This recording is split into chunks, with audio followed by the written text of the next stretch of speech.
Prečo sú ľudia neverní? Osobne si myslím, že hľadajú lásku na nesprávnych miestach. Hľadajú v podstate v náručí kohokoľvek, kto im v tej chvíli prípada, že im tú lásku dá.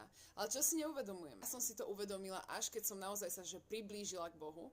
Jediný, kto nám môže dať skutočnú lásku, ktorá nás nikdy neoklame, nepodvedie, pre mňa je to Boh, ktorý je spojený s Bibliou, takže Jahve.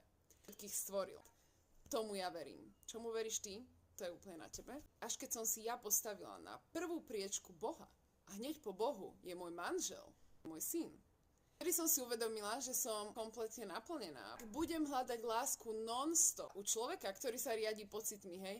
Jeden deň ťa ľúbim, druhý deň ťa nelúbim, vždycky by som bola zranená. A to isté sa deje dnešným ľuďom.